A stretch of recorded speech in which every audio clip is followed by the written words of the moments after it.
morning, everyone, and thank you for joining us. Israel's ambassador to the United Nations, Danon, will deliver a brief statement ahead of this morning's Security Council session. He will take your questions afterwards. Please remember to state your name and news outlet.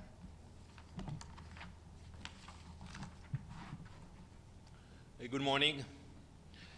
We gather today at a historic moment for Israel and for our region. All of our living hostages are finally home. The remains of 15 of our fallen have been returned for burial, and Hamas, after years of defiance, has been forced to accept what it long rejected, to release our hostages and to disarm. This was not achieved by chance, but by a unique combination of our courage and our conviction. Yet, our struggle is not over. 13 of our fallen hostages remain in Hamas captivity. Tamir Adar, Sa'ar Baruch, Itai Chen, Amiram Cooper, Oz Daniel, Manny Goddard, Adar Goldin, Ran Gvili, Asaf Hamami, Joshua Lutu Molel, Omer Nutra, Oron Shaul, and Ron Binyamin. We will not rest until every one of them is back home. While some members of this council will today speak of Gaza's future, the reality is that Hamas remains the true obstacle to peace. Its terror continues, not only against Israel, but against the people of Gaza and against peace itself. The reality in Gaza today is this: Hamas gunmen emerging from tunnels, turning their weapons on their own people, executing men. You saw the videos, like ISIS, executing men, women, and children in public squares. No evidence, no trial, just terror.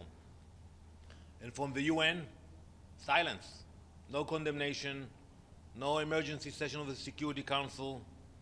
That silence empowers Hamas.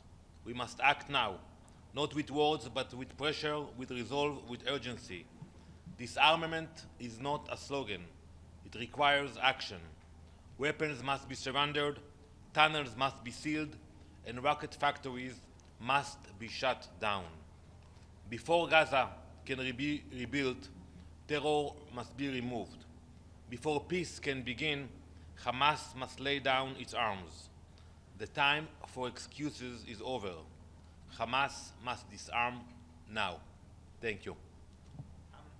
Ambassador, thank you for the briefing.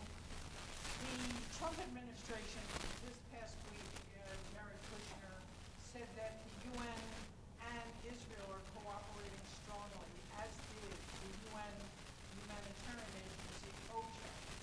Given that fact, and what's moving forward with the peace deal, what do you think is the ICJ decision out of date, and what does it mean in terms of moving forward? Thank you.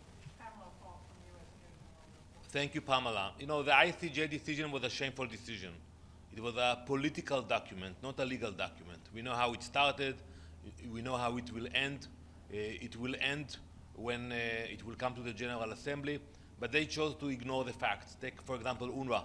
UNRWA was infiltrated by Hamas for years, even before October 7th, and they ignored those facts.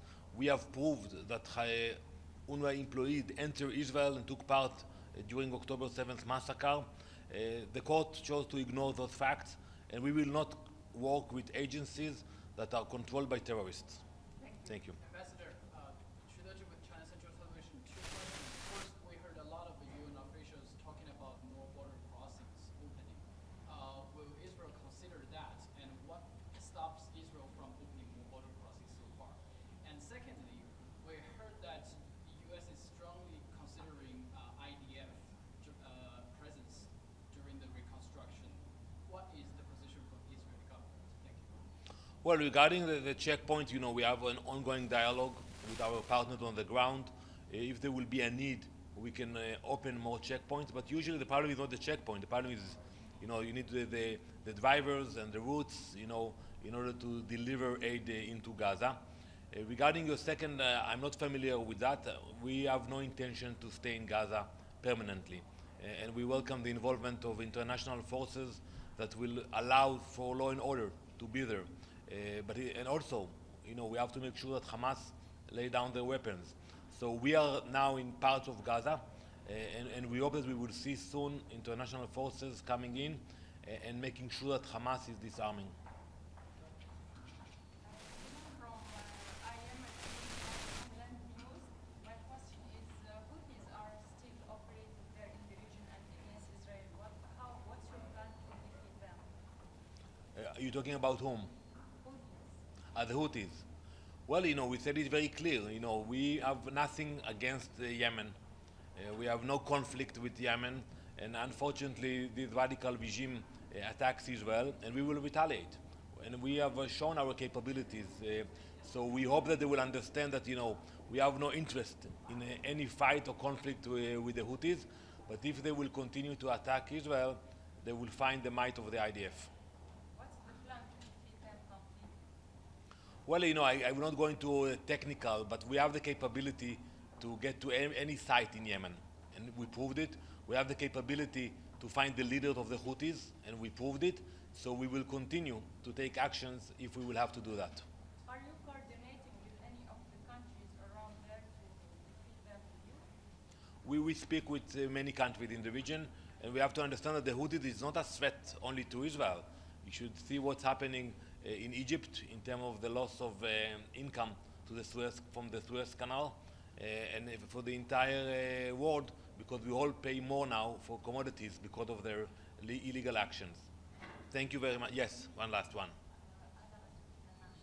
Ambassador, who do you think should be leading the international mobilization force, and do you think they should be disarming Hamas? Well, now it's being discussed about the involvement of countries in this force.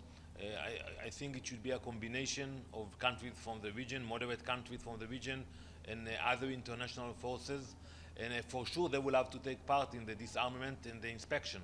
It will be a long process, but we have to start it as soon as possible. Thank you very much. Thank you. Thank you.